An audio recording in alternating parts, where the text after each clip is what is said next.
What's happening, everybody? Welcome to another episode here, the Desai Guys Football Forum. I'm one of your co-hosts of Desai, joined as always by my good friend, my good buddy, the other half of Desai Guys, is Tad Desai. And Tad, we talked about this in our last podcast episode. We sort of took a quick detour, talked about the college football season and a little very early glimpse at the 2024 NFL draft. But now we're jumping right back into the fantasy content because, like we talked about in the last episode as well, this is sort of draft week, and next week is also draft week for a lot of people's fantasy leagues. A lot of people like to do it that week before Labor Day, and if your friends can all be corralled during the Labor Day weekend is a perfect draft weekend for sure as well. So if there's ever been anything defined as a Herculean task, it is corralling. I love that word, corralling your entire league together on a draft date and a draft time. It is, as a league commissioner, it is the most annoying thing you will do all year.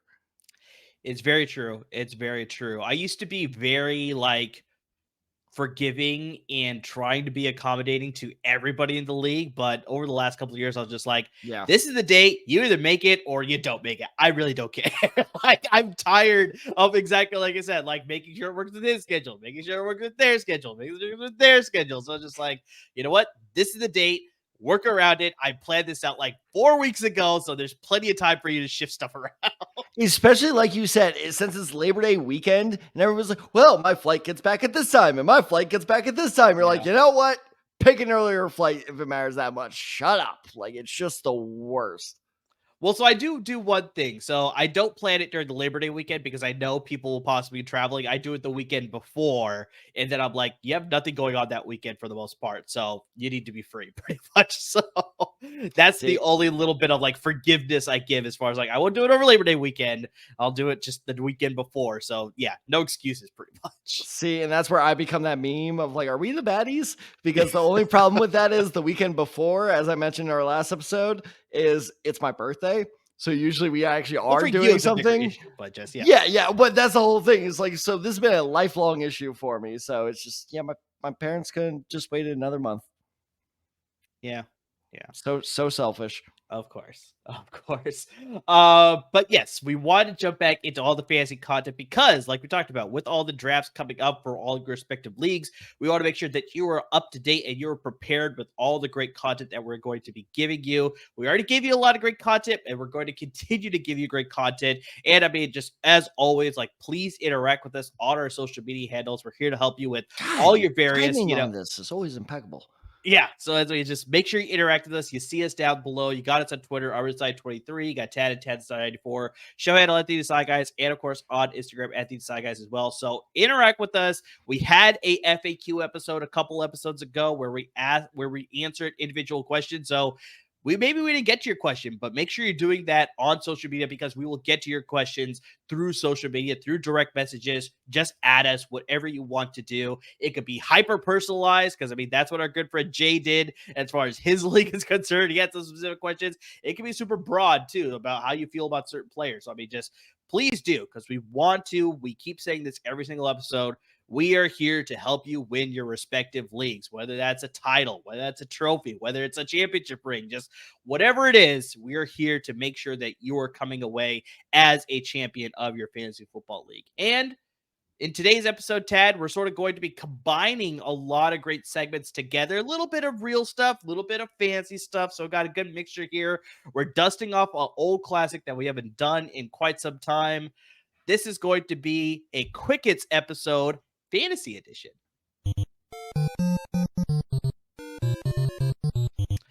All right, Tad, so let's sort of jump into our topics here. I think we have to kick this off. I know you're probably not going to be happy with this one, but we kind of need to kick it off with the most recent news, relevant news, and it'll be sort of fantasy related as well.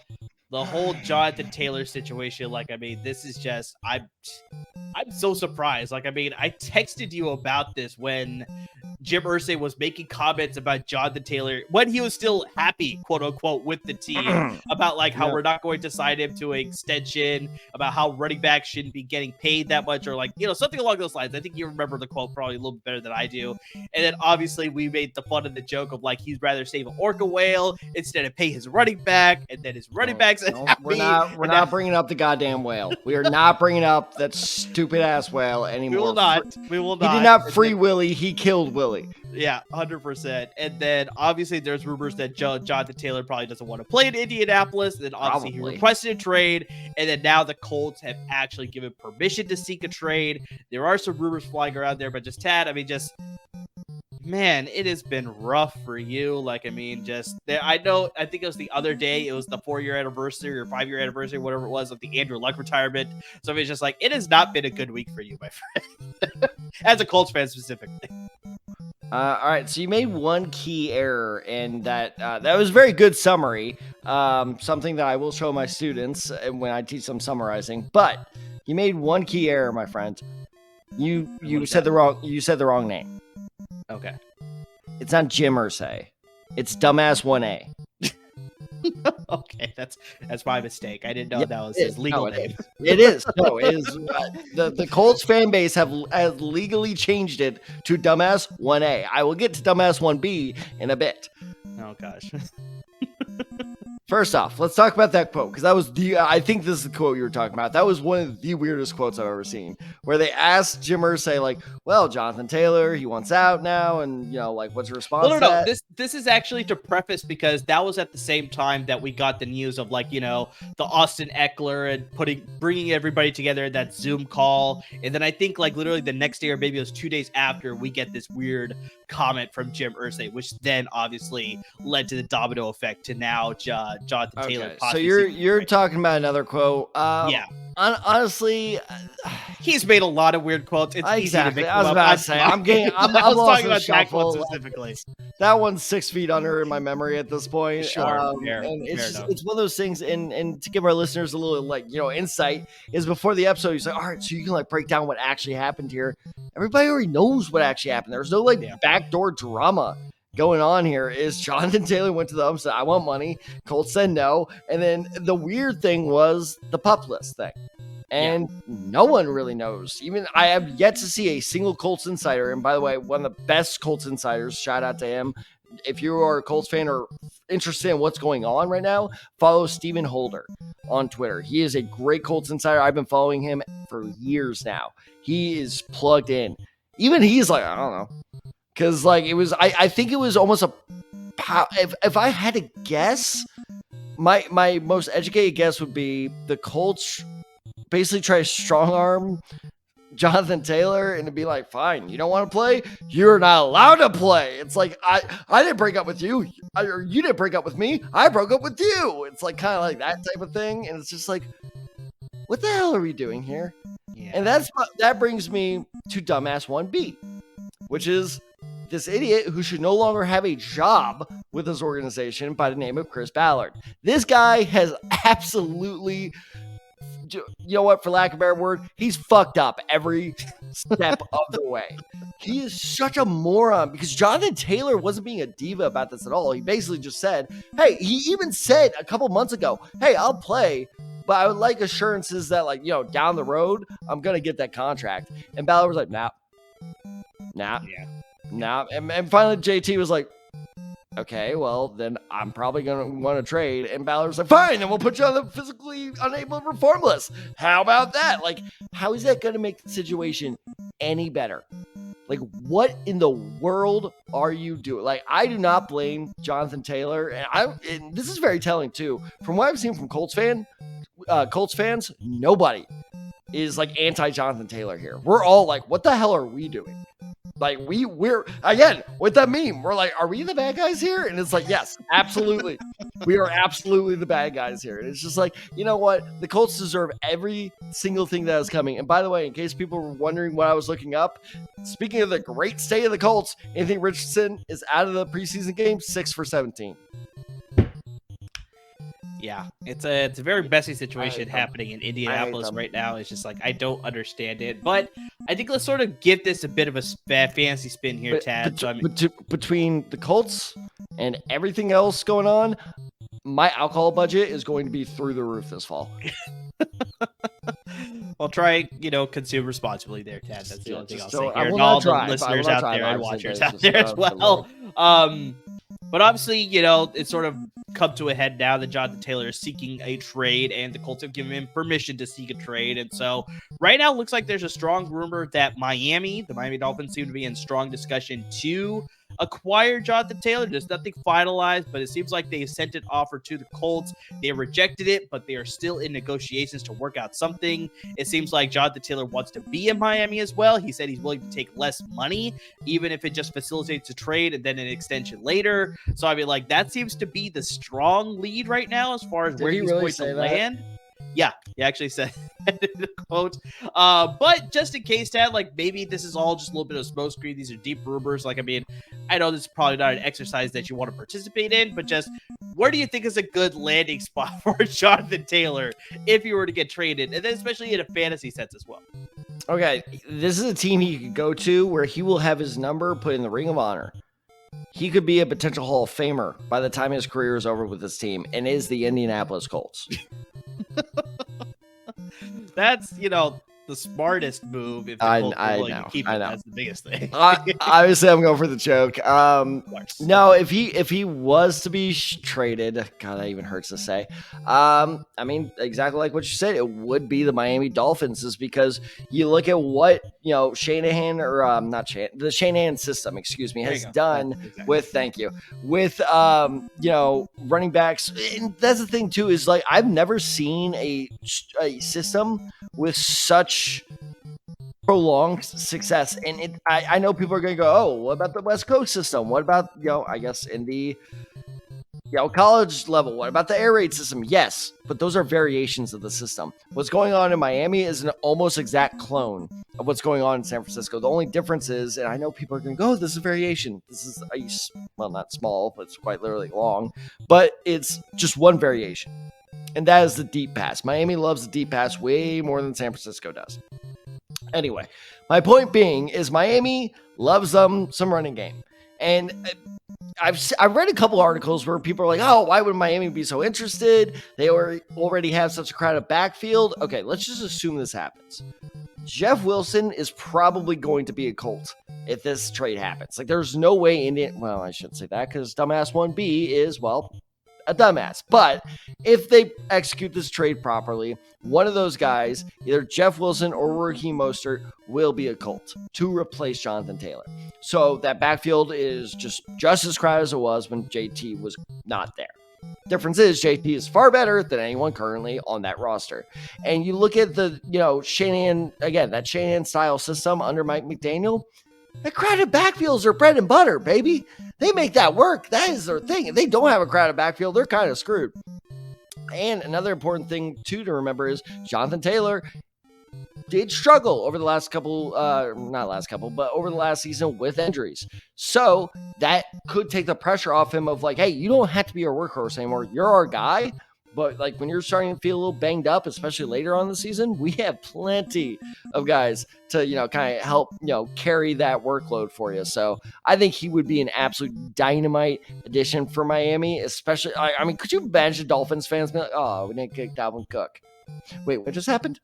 And that is oh my Lord. It's a good consolation prize by 100%. Just no question about that. That's not a consolation prize. That's breaking up with your girlfriend and then all of a sudden you start dating an SI swimsuit model. And you're like, oh, all right.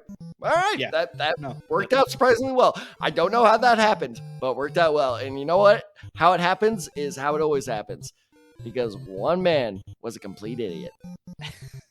And it's actually funny because it seems like Miami is pretty serious in the running back market, because there's actually a rumor going out there that they were trying to trade for Josh Jacobs. I saw that. From Las Vegas I saw Raiders. that. And the Raiders told them would just go fuck themselves, basically. Yeah, the Raiders were just no, that's not happening. We're hanging on to Josh Jacobs. So, it seems like they're pretty serious players, and clearly we'll see exactly how this all plays out. I'm going to give you 2 landing spots. I'll give them pretty quickly here. I talked about this, Tad, before. We talked about this off air, not on the podcast here, but the Baltimore Ravens. Like, I mean, they're built on running the football, especially with the quarterback that they have in Lamar Jackson.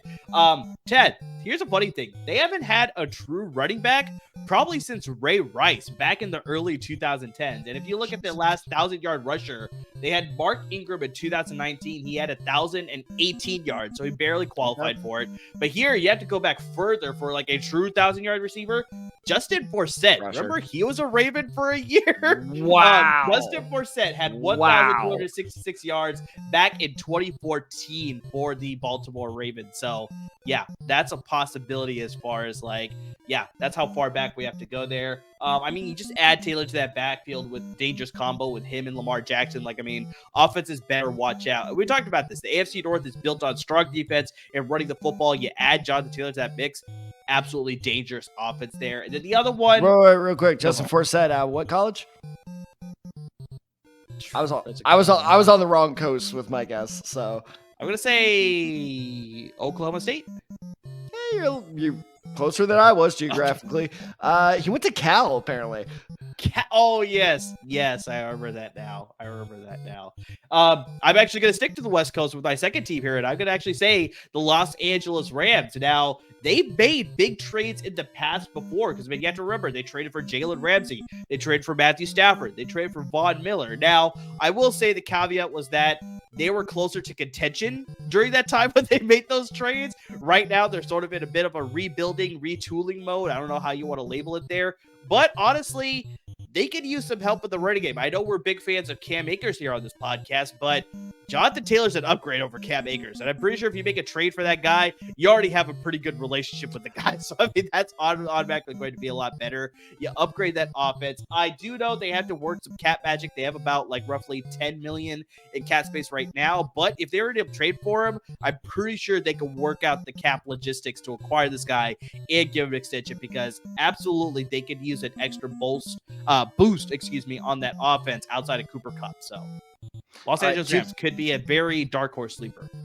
Two things about the Rams. One, I am so convinced that they can make the cap work in their favor in any way, that they could get LeBron James's current contract on their books and still make it work somehow. I mean, look at the Chiefs. They find a way to sign everybody under the sun and still ridiculous. Keep a half a billion dollar quarterback on their roster. So it is possible. It is absolutely possible. Two, actually, as a Colts fan, I wouldn't mind that, because again, what I wouldn't mind that if this would be the trade is Akers plus picks. Like, Akers is not a bad running back to take as a consolation. See, that's a consolation prize right there. But like you said, not a bad consolation prize at all. Final team I will talk about as a good landing spot. Honestly, if he is going to get traded, this is the team I hope he gets traded to, because this would be really cool. The Buffalo Bills. And it feels like one of those moves, you know, when you watch, I don't even know if it's still on anymore, but like those old America's Game, America Game, whatever. Those America's old like game, yeah. America's Game, okay. Where they were like, yeah, we were struggling, we were close, then we brought this guy in, and like it's the guy, like it's his interview, and he's like, yeah, so I came in, I basically won it for him, and it's awesome. I feel like that would be this move, because they have been so close for just like that close.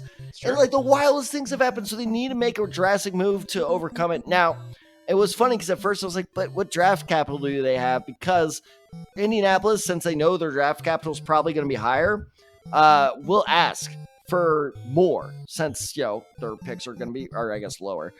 We really need to figure out, you know, what we're going to do there. But it was interesting, Amir. So I actually looked up the Bills' draft capital. They have a third-round compository. Is that how you say it?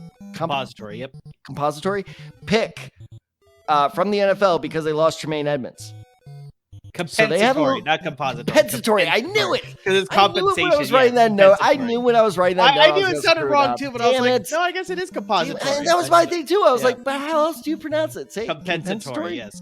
Damn it. Oh, well, they have an extra third-round pick because they lost Tremaine Edmonds. And that means they have a little bit of draft capital burn. So I would take like James Cook, third-round pick and a fifth-round pick. All right, JT wants out. I'll take it. And plus, if they land him, I am truly convinced Buffalo Bills winning their first Super Bowl ever this year. Yeah, that's a very logical explanation. It's a very logical thing that can happen too if they do acquire him. So, yeah, we'll see how this whole Jonathan Taylor drama plays out. Hopefully, Tad, I'm hoping this whole thing is just a stupid smokescreen on both sides. That's obviously the ultimate hope. The Hail Mary here.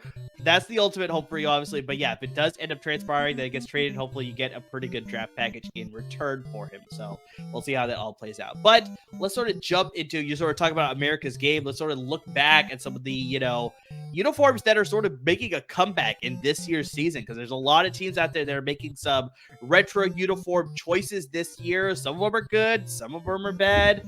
Some teams are also making just helmet changes as well. So let's go through, Chad, really quickly. I hate to pile on here, but let's start with your Colts here. They're going with these uniforms called Indiana Knights. So it's a all black helmet with the blue horseshoe logo, and then they're going to be wearing all blue uniforms. Honestly, I don't mind the blue uniforms as much. It's the helmet with the blue that's just like, nah, this doesn't work for me. It doesn't work for me at all. So overall, not a fan. Well, first off, what the hell Indiana Knights is like? That's I was just about to say that. I've never even heard of Indiana Knights before. Like, just our commenters, please leave us like where that came from, because I've been a Colts fan since 2006, and I've never once heard that at all. So I'm glad you said it was the combo though, because I'm actually kind of flipped. It's like I actually really like the helmets. The black helmets, I love those. I thought those were really cool. Those jerseys are god awful. Okay. The black outline, like the black and blue, it's just too dark a blue. That combo doesn't work. Sure. Helmets I like, although I would prefer just go like redo those old. You remember when they went throwback in the Peyton Manning days with like the blue helmets and like the white? Just do those again. Like what? So once again, the Colts fuck up. Like dumbass 1A and dumbass 1B once again screw up literally the easiest thing to do in the world. All right, so let's get to another team that I'm not a huge fan of, the Arizona Cardinals. So they revamped all of their uniforms.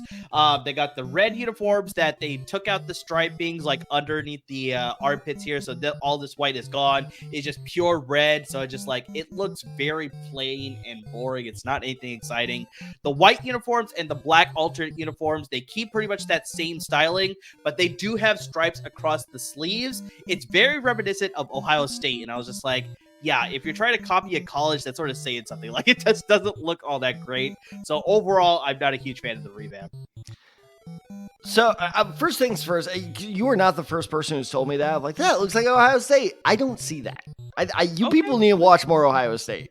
I guess so, but it's just like, it's very it's not exactly a duplicate, but it reminds me automatically of just like, oh, this is very Ohio State-esque. So okay, fair. And I will say this is why it doesn't remind me of Ohio State, because Ohio State actually has something on their jerseys. Like, if you've never seen the Cardinals' new retro jerseys, it's just nothing. It's like the base of when you create your own uniform in Madden. That's legitimately what it looks like. That's the red uniform. At least the white and the black, like I said, it has the striping, so it sort of separates a little bit, but overall, it's not anything too exciting. It's just so boring. And like, my opinion is just like, I always tell my students this. Like, if you don't know the answer to a question, just guess. Like, I can maybe give you partial credit on something if you just go for it. But like, if you just leave the answer blank, I can't grade that. I cannot grade nothing. Colts at least swung for the fences. I appreciate them actually trying something new. The Cardinals were just like, colors. Yeah, all right, that's good. Like, God bless that. It's Nike, right? God bless that Nike guy that probably made a bankload off literally just like doing that old paint fill thing from the 90s. Essentially, that's exactly what it looks like. So yeah, not a huge fan of the Arizona Cardinals. The Titans, they're bringing back powder blues from the 80s. Like, these are just sensational. I love these uniforms with the classic Oiler logo as well, with the oil derrick or whatever you want to call it. The powder blues, I mean, just chef's kiss. Like, these are fantastic uniforms. Yeah, those were the best ones. It's hard when it's in your own division, right? It's so hard. It's so hard because they're rivals, but like, goddamn, the second they released that video where it showed like the oil spill on the jerseys, I'm like, I'm gonna love this, aren't I? And then they released, I'm like, Yeah, I love it. I was like, damn it. These are fantastic. I love the classic throwbacks. They did a great job there. So yeah, not much to talk about there. The Buccaneers, they're bringing back the creamsicle uniforms and Bucko Bruce on the helmet as well. So Tad, I think you're not as huge fan of the creamsicles. I love them. I think they're a great look as well. So I'm a huge fan of the creamsicles. I do like the Titans a little bit more. That retro look is a little bit more in my favor, but I do like the creamsicle as well. It's a good look. I just don't like the color orange. I don't know what it is. Ever since I was a kid, it's just something about the color orange, which is weird actually, because actually the Broncos orange jerseys, I like the darker orange. It's bright orange bugs me for some reason. Notice how we picked the darker orange up top. But yeah, I mean, they're not bad. And I'm going to say this for another team's, I actually think 2 other teams' jerseys in a bit, but jerseys are fine. I don't hate them. Don't love them. Fine. Whatever. Creamsicles are back. Yay. Whatever. Bucko Bruce being back is great. That is a I do love helmet. Bucko Bruce. That is a great helmet. I can't say anything bad about it with the dagger in his mouth. I love that. Yep. That's a good look. I love that one. I love that logo. All right, let's get to our next team here, the New York Jets. So they're actually bringing back their all-white look from the 70s as well. Their classic green, but they're not going to be doing the... Yeah, exactly. But they're not going to be doing like the color jersey. It's going to be the all-white look with the retro logo, retro midfield. So it's a pretty good look, but I would have preferred if they went with the green jersey. So you get that sort of like bright green sort of classic look that the Jets sort of bring instead of like just the all-white where you don't see it as much. So it's a good look, but yeah, I wish they would have gone with the home jerseys as opposed to the away jerseys. 100% agree. That is my exact take. Is like the jerseys are fine, cool. Yeah, they look like throwback jerseys, but I'm glad those helmets are back. They're pretty nice helmets for sure. Those are green helmets too. So yeah, those are pretty nice there. Well, yeah. Let's get to the Seattle Seahawks next. As much as I hate the Seahawks, Tad, they have some cool retro uniforms. So good. These are pretty nice. They're so good. I like them so much. Like, especially the green, too, because a lot of people make fun of the neon green with their current uniform set with the dark blue. I hate the neon green, especially when they did their color rush.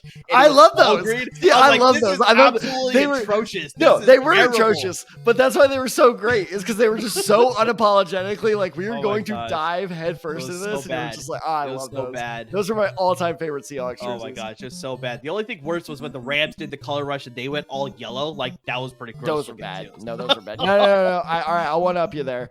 The Jaguars color rush. You remember when it was like the sewer gold? Like it looked like sewer water? Oh yeah, those were bad. That was pretty awful too. That was pretty awful too. But so this green though, with the basic blue, royal blue, whatever you call it, and the little bit of the gray, like this is so much of a nicer look. I love the retro Seahawks logo, a lot better than their current one too. So I mean, just overall, this is a very nice look. But just God, I hate that it's a Seahawks. It's kind of like you're feeling with the Titans. It's just like God, it looks so good. Yeah, no, I know exactly what you're saying. It's just like, all right, well, those awesome looking jerseys are gonna be running all over us. Well, that's not what you're feeling, luckily, but no, it was funny, yeah, because they released it, I don't know, a month or two before the Titans released theirs. And I'm like, no one's outdoing the Seahawks. Yeah. And then the Titans said, hold my beer. Exactly. Let's get to the next team here. The Minnesota Vikings. They're doing a throwback to the Purple People Eaters uniform. So it's more of the dark purple with the yellow stripes and the white in the middle there. So I like the darker purple better than the purple that they have right now. So I'm a fan of these uniforms more than their current uniform set. But overall, just replicating their previous look. It's a good look with the white pants, sort of like reminiscent of like the Randy Moss, Chris Carter era too. So it's like if you remember that as opposed to like the Purple People Eaters defense back then. So I like it. It's not bad, but yeah, overall, I like the dark purple compared to the purple that they have right now. So that's why I'm more of a fan. Yeah, I mean, it's not bad at all, and that's just up to personal preference, brighter or darker. Personally, I like brighter a little bit more, but sure, if you like darker, okay. My thing is, they just didn't really do anything with them. Like, cool, it's your uniforms right now, but darker. Yeah. Okay. Like that's the whole problem with like, I love the fact that they did that a couple years ago. Like, hey, we're basically like, we're modern. I think that was the best NFL redesign of the last like 15 years in terms of jerseys of like, hey, we're like kind of modernizing our jerseys, but we're also going back to the classic. Like the way they combined that was great. But the problem is that when you do throwbacks, you're like, it's not okay. It's just your jersey. Okay. Yeah, it's not that different for sure. Next team that we're going to get to, the last that actually changed their uniforms as well. The Philadelphia Eagles. Now, Tad, I'm a huge fan of these retro uniforms. Like, they're one of my all-time favorite uniforms across all 4 leagues. Is it like a nostalgic thing for you? Or do you just, what's that? Is that like a nostalgic thing for you, or is it like I'm interested because you have mentioned this several times on the podcast? Yeah, it might be a nostalgia thing for me too, but just like I like the green look and the gray pants. I like the flying eagle as opposed to like this giant eagle head that they have right now. Like I like this logo so much better, and just like overall, it's just such a clean look that just I'm so glad that they brought him back. Good buddy of mine, friend of the show, Victor Campa, he actually just bought that style jersey with the Jalen Hurts number, so I mean he's gonna be set to go for this upcoming season. But yeah, I'm a huge fan of these. Like this and the Titans, like it's head to head as far as which one I like better, but I'd probably give the slight edge to the Eagles. He's gonna be good to go for the next upcoming decade because that man is a monster. For sure. I don't know if you saw, but his very first NFL snap in the preseason, he almost sacked the quarterback. Like that. Oh, good Lord. No, I mean, I will say this, kind of like what you says. I hate the Eagles' current jerseys, like actual, like, updated jerseys. I think they're up there with one of the worst ones in the league. It screams of like early 2000s. I'm shocked they haven't. Well, that's when it looked nice in the early 2000s. Then it just but that's what I mean. That's what I mean. Yeah. Exactly. It's just like, okay, it was cool back then, but like update it now. And for some reason, 20 years later, they're just like, nah, we're good. So anything to get away from those, especially, I love what you said about like that. Just get that giant eagle head the hell off your uniforms, especially on the sleeves. Yeah. Oh, that's awful. So I don't love them as much as you do, but like, yeah, it's definitely an improvement. Yeah, for sure. So the last couple of teams that we have here, they just made helmet change, not full uniform change. So we got the Broncos. They got their classic uniform helmets with the giant D and the snorting Bronco. I believe that's what they call it. And then instead of like their dark blue that they've done, I think last year, it's all white. So it's got the orange D, the snorting Bronco, and then it's all white. And then they're going to be wearing with the dark uniforms though. So it's a pretty good look, but I think just the white with the darker uniforms, I'm not a huge fan of that combination. Oh, see, I'm okay. I actually like the white with the darker uniforms, like shake it up a bit. I just hate that logo, man. And I know this is a hot take. A lot of people seem to like it, but it looks like the horse just got back from vacation from Miami, and he just like sneezed going through airport security, and just everything he was trying to smuggle through just comes through. Like, I never understood that logo. I do not think that is good at all. That's fair. Not a huge fan. Not a lot of people are a huge fan of the snorting Bronco, but if you're a Broncos fan, you absolutely love that look. Also, be sure to check out, based off that, 2 years from now, the sequel to Cocaine Bear, Cocaine Bronco. Let's get to the Lions, your dad's team here. They actually unveiled a new helmet for them. They got the all blue with the very old school. Like, I think this is from the 60s, if I remember correctly. Like that lion. I think it's older than that. Is it older than that? It might be. I'm on it. You describe it to our listeners. It's like the gray lion, and then there's two vertical stripes right behind him. It's the Detroit Lions blue, and then the Detroit Lions gray. So I actually like this helmet. I know a lot of people were ripping it, but it's like they don't use this logo a lot. Like honestly, when they wear their Thanksgiving throwbacks, it's just a solid helmet, and then their solid uniforms, right? So it's like I like that they're leveraging this old logo because they haven't done that like honestly in a long time. So it's like I like that it's sort of bringing back that sort of era with this helmet. It's all blue. It's gonna look nice with the gray uniforms or the blue uniforms. Like overall, huge fan of it. 1950s, according to my very 50s. Okay, yeah. So earlier than I said, yeah. I like it. I needed to look up the story behind the two lines. That's the only thing that, like, the two stripes. I'm like, what's the point behind that? But I agree. I'm like, okay, you know what? It's different. I'm always down. Let's try something different. If it doesn't look great on TV, cool. We'll move on. And then the last one, it's the Cleveland Browns. So they're going to be debuting a all-white helmet with their brown and orange stripe right down the center. They're going to be pairing these with their all-white uniforms, which they unveiled in the 2021 season. So this whole combination has not been shown before. But yeah, I don't think it's not a bad look, but a lot of people are sort of upset that it's sort of copying what the Bengals did last year with such a dumb complaint. Snow Tiger look or whatever, right? Where it's just like, they're like, well, they're essentially copying us and they're in the same division. So it's like, what the hell are you guys doing sort of thing. So I think it should be a pretty good look, but yeah, you got a little bit of discrepancy there with like copying your own divisional team there. Dumb complaint. I love the helmet. I think the helmet's a great little shake up because they've had the same helmet for what, like 80 years now, 90 years. The one thing I don't like is they're going back to those early 2020s. I think they even revealed them in late 2010s jerseys with those stupid where they almost try and make the numbers look 3D with those like orange outlines. Like those are terrible. The Johnny Manziel when they first drafted David Njoku to like that era, I hated those jerseys at the time. They should have died because the Browns went back to their classics. Is that last year or 2 years ago? And now that they're bringing these back, I'm like, I hate those jerseys though.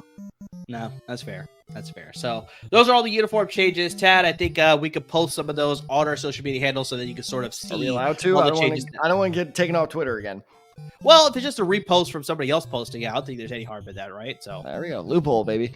Exactly. All right, Tad, let's get to our next segment here. It's the fantasy football. We're talking about this is the draft weekend for some people, or next weekend being a draft weekend for some people. Let's sort of go through our respective top fives as far as how you think the top five is going to shake up for your various respective leagues here. So, Tad, I'm going to pass the baton here to you. Just how do you see the top five shaking out? Just like, what are your personal rankings there?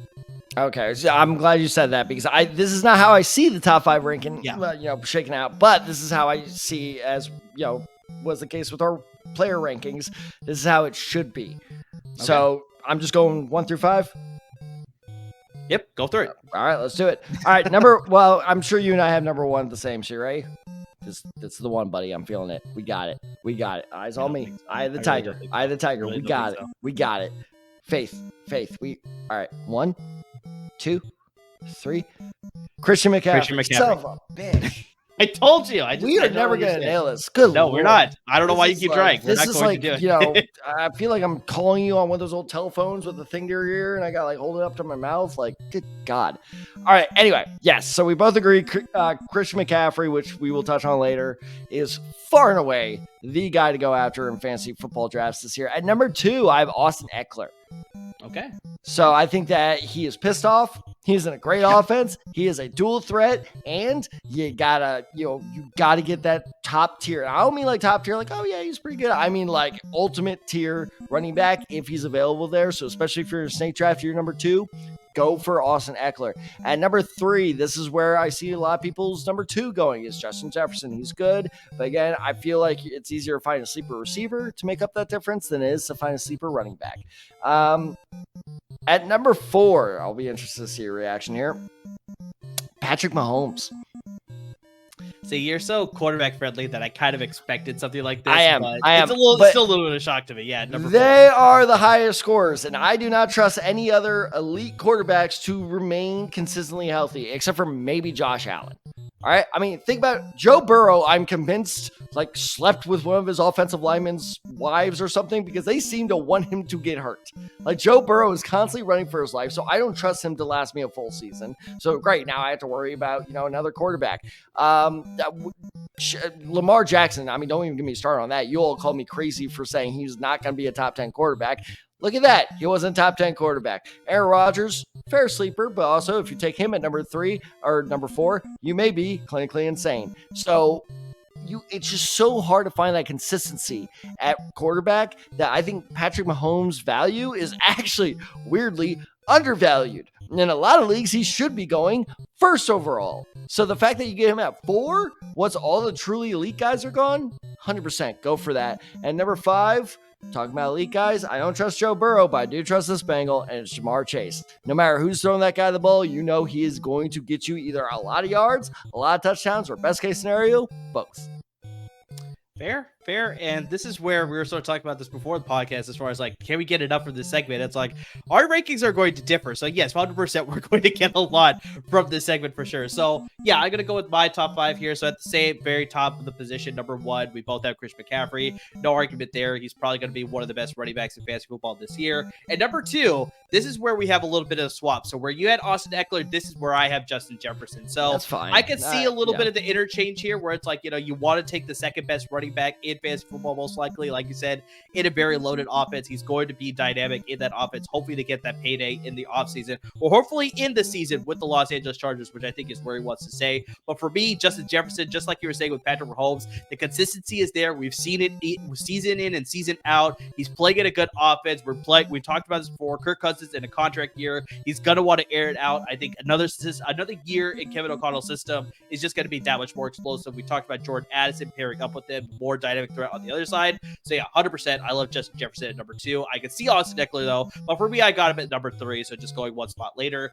This at number 4 though, this is where I have Jamar Chase. Like I said, for me, maybe I'm more of the traditionalist, but just hard for me to envision quarterbacks going in the top 5, even though everything you said makes a ton of sense for me, it's just like I see that there's other quarterbacks that I could get good value on later, and these positions specifically where you get these top level running backs, these top level wide receivers, the drop off I think is a little bit more severe with the running backs and wide receivers, so that's why it's harder for me to justify taking a quarterback here. And then here at number 5, this is where I may have a little bit of a controversial take as well. Maybe not that controversial, but I got Travis Kelce at number 5. What is wrong with you? And this what is wrong with you?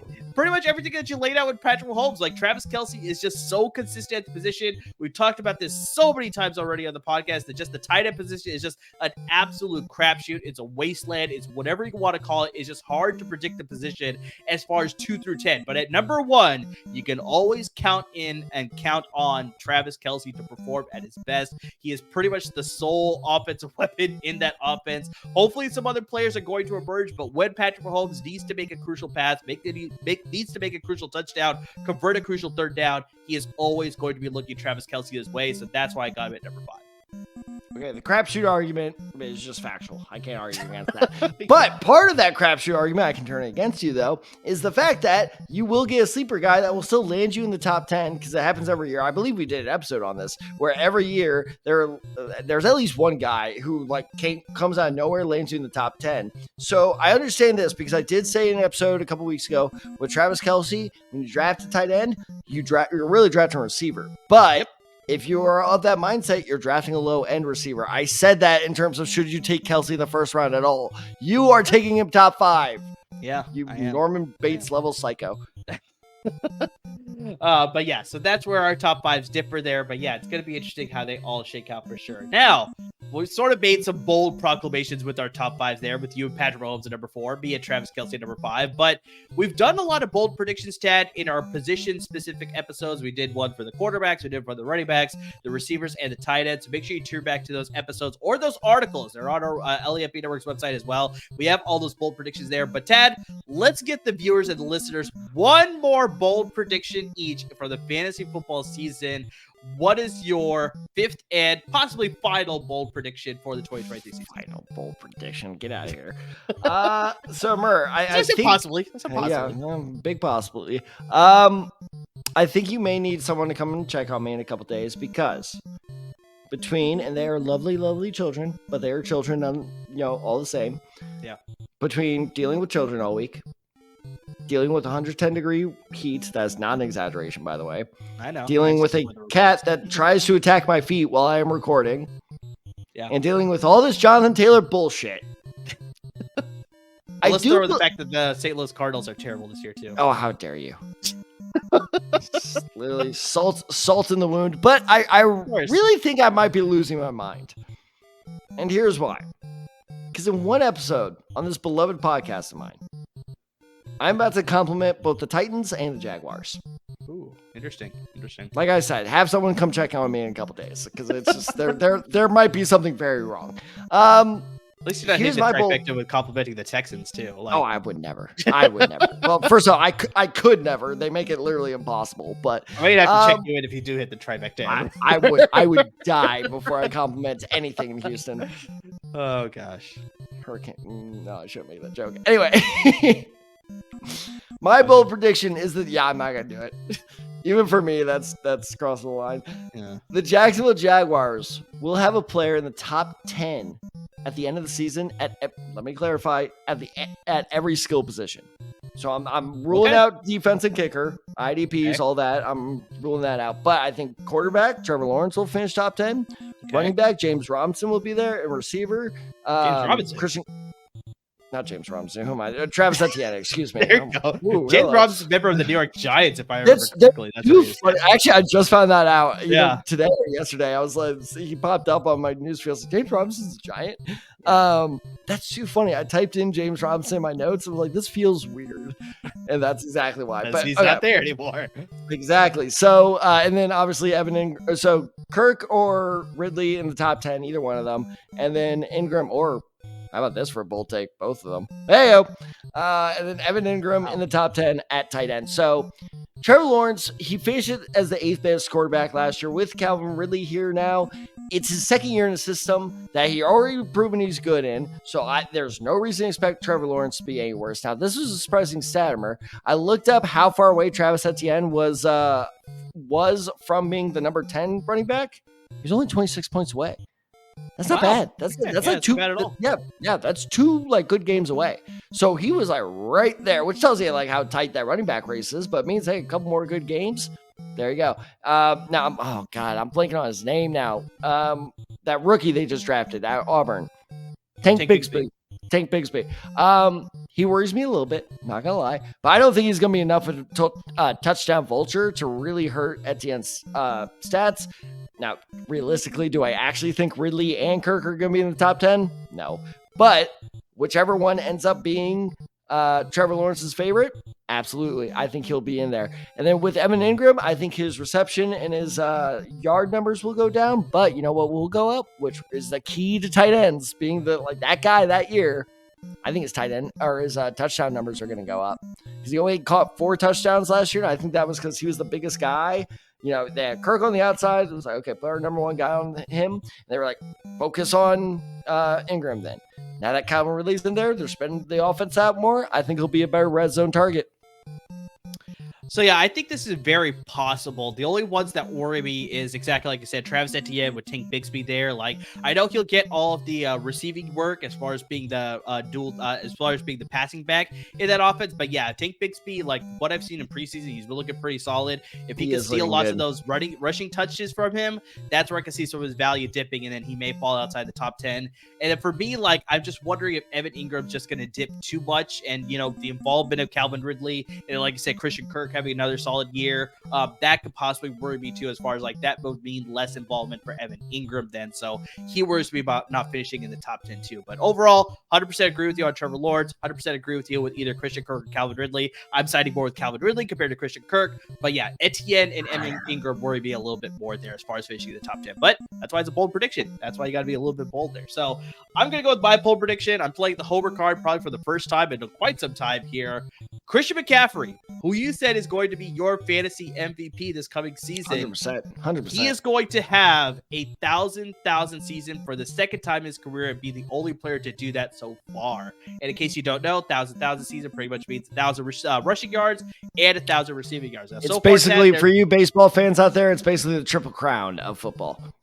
Yeah, very, very true. So, Tad, he is one of 3 players that has accomplished that feat. Do you think you can name the other 2? Really quick pop quiz. You said 3. You said 3 players. So he is one of 3. So there are 2 other players that did. Barry Sanders. Nope, not Barry Sanders. Really? I guess. Yeah. You always had shit quarterbacks, didn't he? Not Chris Johnson. Was it Chris Johnson? No, but fun fact about Chris Johnson, he actually has the single season record for the total scrimmage yards in the league. So, all right, I get one more guess. Fuck. Who was the Broncos guy that hurt his knee? Damn it. Was it him? What's his name? No, why am I blanking on that? It's not a Broncos guy either. Oh, shit. What is the guy I'm thinking of? This is so bad that I'm blanking on this. Clint Portis? No, not Clint Portis. Terrell Davis? Yeah, Terrell Davis. That's what I was thinking of. Yeah. So it's not a Broncos guy either. So actually, this is a Rams guy, Tad. Marshall Falk. Marshall Falk. On turf. And then the first guy ever to do it. And unfortunately, he has been denied for the Hall of Fame for another year here, which I think is a huge step here. Roger Craig of my San Francisco 49ers did it in his 3rd season. Still never heard of him. Wow, that's okay. But yeah, so those are the 3 guys there. But just we look at what Christian McCaffrey did in 10 games for the San Francisco 49ers. He dominated the total touches in that offense. He had 211 touches in those 10 games. The next closest, Tad, was Jeff Wilson Jr. with 102 touches. Like, this is just how much they decided to use him in this offense. And it can't be stated enough that I say this so many times. Like, it's just surreal that he's in this offense because it's just a match made in heaven as far as what Kyle Shanahan wants to do. Use these guys as far as being multiple uses in the offense, not just as a runner, but as a receiver as well. So, I mean, he's just a perfect fit. He's coming into the prime of his career, and just with the full season now in the offense, going into the offseason as the starter, obviously, just he's going to be able to soak it all up and just be that much more dominant in this offense. Also, you have to look at the fact that they're going with Brock Purdy as their starter. He plays within the offense, so I think he's going to look towards Christian McCaffrey to sort of find him more often on those swing passes, screen passes, dump offs as well. So he's going to be very much leveraged coverage in the reception game as well, the passing game. So overall, I'm very much on board with you sort of calling him a fantasy MVP. And with that, like I said, I think he'll cross that 1,000 mark for a second time in his career.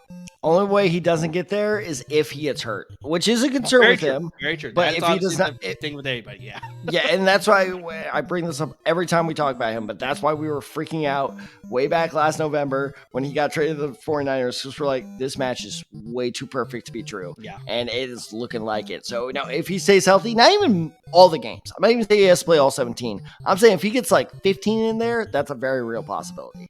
100%.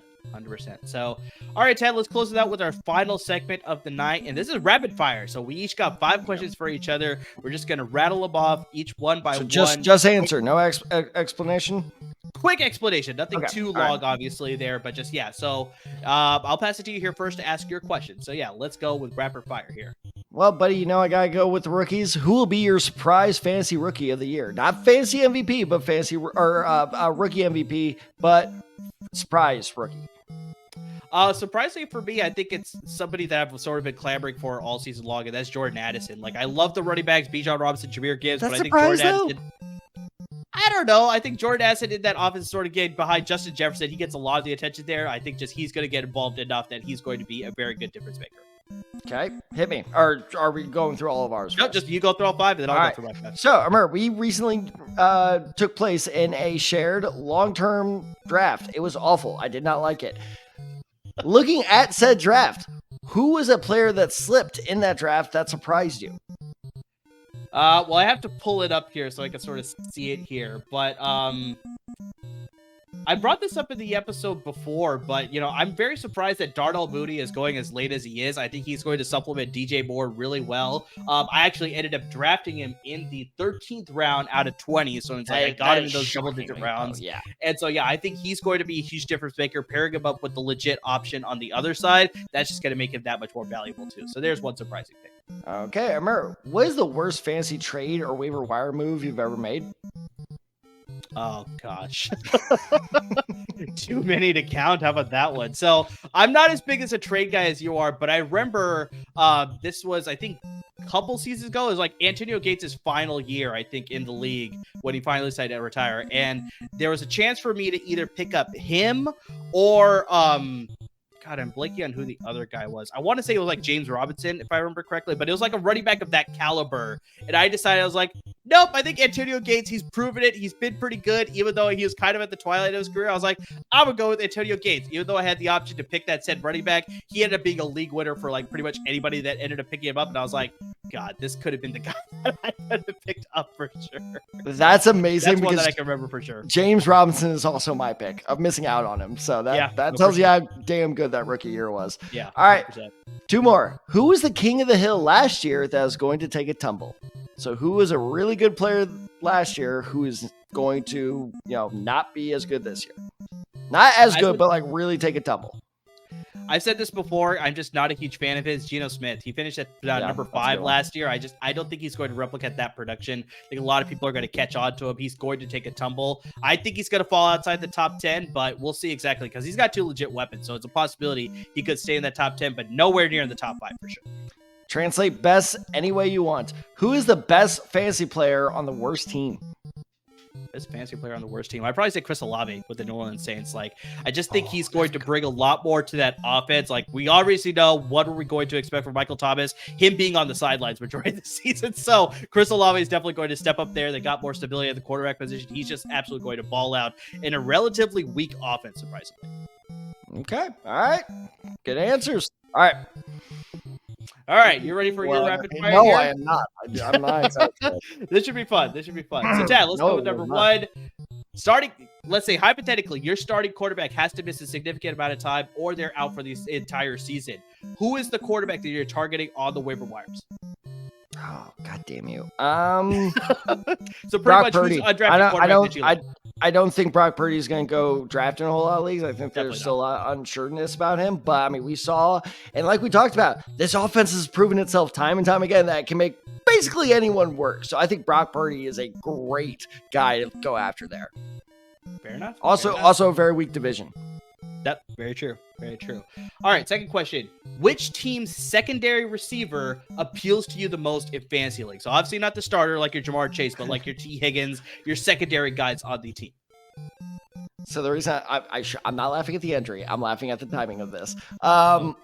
Because I don't know if he still counts as their secondary receiver anymore. Good Lord, is Courtland Sutton's stock skyrocketed the last couple weeks. So, I mean, if you're still getting go for a secondary receiver, Courtland Sutton is now the Broncos' number one, hence the laugh, because I was like, I don't know if he still counts. But in that case, all right, well, then let's drop it down from Courtland Sutton. For those of you who say no, it doesn't count. This is a pick you made in said sleeper draft I love. I was actually just about to bring it up, but go ahead and Marvin Mims. Yes. Marvin Mims stock. My God, you got him in like the 15th fucking round, and now he has the value, at least for a couple weeks, of what, like a 5th, 6th round receiver, especially if this offense ends up being as good as we think it is. So like the Broncos receivers that used to be sleepers are now the top dogs. 100%. I like that. Yeah, I'm very much happy with my Marvin Mims stock right now. It is going through the roof for me for sure, and everywhere that I drafted him. All right, let's get to your third question here, Tad. Do you since you are a commissioner of a league, I don't know how many leagues you're a commissioner of, but obviously I know you're a commissioner of your just one. Good God, I'm not doing more than one. But do you let all trades go through if all the league managers or the majority votes for it to go through? And the reason that I bring this up is that our good friend of the show, Chauncey Talese, he actually asked us this question because he is a commissioner of a league and he wants to avoid collusion. So even if league managers all vote for it, he sort of evaluates the trade as the commissioner and gives an overall ruling. So what are your thoughts on that? I know, a very dark comparison. It released the death penalty, but I'm not going to do that. But if it's a case of obvious collusion, absolutely not. That is my job as commissioner, is to prevent collusion. But if it's truly like a dumb, because this happens with me every year, where people say I make a dumbass trade, and my entire league is like, we should veto it, and then because they're all talk, they never actually do it. But like, I think the league should be free to veto it. But if most of them are for it, then just let things happen. But if it's something like, I don't know, let's take your quarterbacks for example, Geno Smith for Aaron Rodgers, straight up, like, okay, all right, no, stop, time. And you know what? Do what Roger Goodell can't and conduct a good investigation, find out what's going on.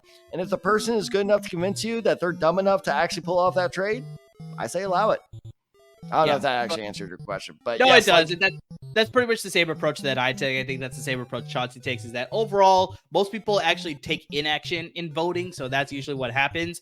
But yeah, if you clearly see that there's some sort of collusion going on where it's like Joe Burrow for Jerick McKinnon, it's like, okay, yeah, definitely don't make that trade happen. Yeah. Unless clearly the guy thinks that, oh no, Jerick McKinnon is going to blow up and he's way better than Joe Burrow. That's like, all right, you do you, my friend. Then I'll let it go through. One thing I've learned as commissioner is people love to be like, no, like the mob will rise, and the second you're like, all right, fine, like act on it, they're all like, and then they'll like put the pitchforks away, and you're like, all right, that's what I fucking thought, go away. All right, for sure. All right, let's get to your fourth question here, Ted. What is some of your favorite team stacks in fantasy football? Stacks being, for those of you who don't know, clarify for people out there, drafting players on the same team. Players on the same team that you're benefiting from them playing together, obviously, right? So, yeah. Bengals is my first pick, and here's why: is because we saw last year. Well, okay, so which stack? Receivers. Just the receivers? Like you wouldn't go Burrow, Jamar Chase. You wouldn't go Burrow, Joe. So that's why I want you to specify. I want you to specify. So I had to limit it to 2. No, you can go 3. You can go 3 if you want. Mixon's scaring me a bit. I would say Burrow, Boyd, Chase. Because here's why, is because we saw that when Jamar Chase went down, Boyd can step the fuck up. And I know a lot of you are like, whoa, what about Higgins? But Boyd's in a contract here, so he's going to be out there. And I'm not saying Jamar Chase is going to be hurt again, but again, like Higgins and Boyd are not in terms of skill set, but in terms of production, are almost interchangeable at this point. Either one of them could, fill out that role. So that whole offense is just ridiculous. I would say I want to go Chargers with Herbert, Williams, and Allen, but the problem is those last two are just so injury prone. Oh, god damn you. See, but I have no problem going Herbert, Eckler, and Allen though. So that's an excellent stack right there. Even Allen though, Allen's getting old, man. Like I'm not sure if we can believe him anymore. That's fair. How about this? Jalen Hurts, Devonta Smith, not Alshon Jeffrey. What is going on? Why is my mind transporting me back to 2017?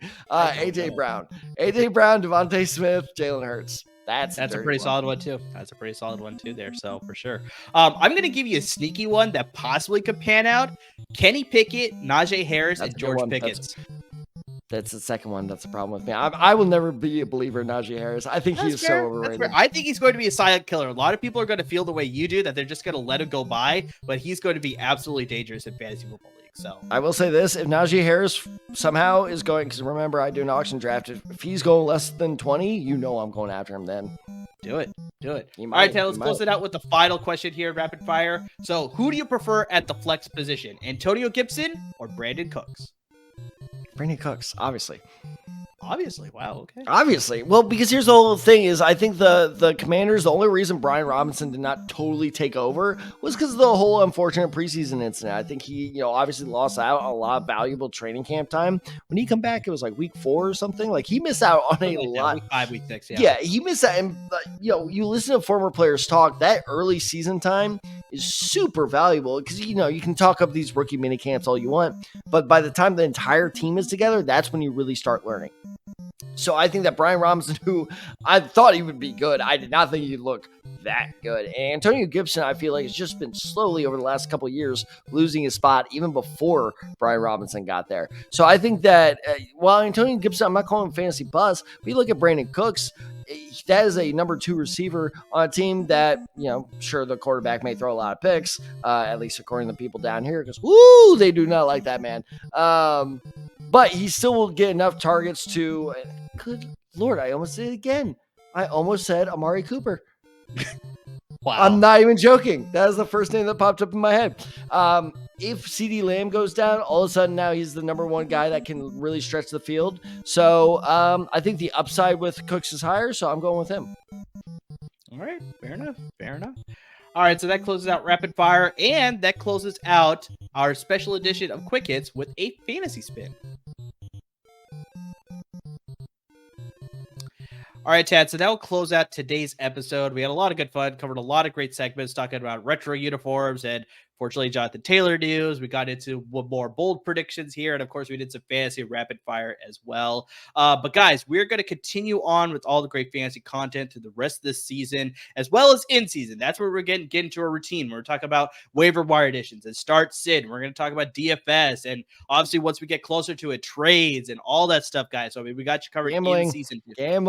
Gambling too, of course. We're going to talk about some bets as well. We're going to have a special bet episode in the next week or so as well, talking about some season long bets that you can make. So definitely make sure you tune into that episode. Best way you can find out about all of our episodes that are going to be dropping, make sure you subscribe wherever you listen to your podcast, guys. So whether that's on Apple Podcasts, Google Podcasts, Spotify, you can listen right to the LAP Network website as well. Just hit that subscribe button, always up to date with our podcast. If you're watching us on YouTube, make sure you subscribe to our YouTube channel so always up to date with our videos. And you see the ticker down below. Make sure you're 100% interacting with us on Twitter at Desai23, Desai94. You got the show handle at the Desai Guys, and on Instagram at the Desai Guys as well. So, guys, I mean, seriously, I feel like I can't stress this enough, Ted, and definitely you need to make this plug too. It's just that we want to help you win your league, so you need to interact with us. Ask us all your questions. Doesn't matter what question it is, what type of league you're playing, whatever you're doing, we're here to help you out with all of your fantasy football needs. Get hyper specific, get hyper broad. Doesn't matter what it is. We're here to answer all your questions to help you win your respective fantasy football leagues. And guys, make sure, as always, make sure you're subscribing to our parent network, LAFB Network. They got a lot of great content coming your way, covering the college levels with the USC Trojans, and the UCLA Bruins, and of course on the professional level with the Los Angeles Rams and the Los Angeles Chargers. So lots of great content coming up. College football kickoff is happening this weekend.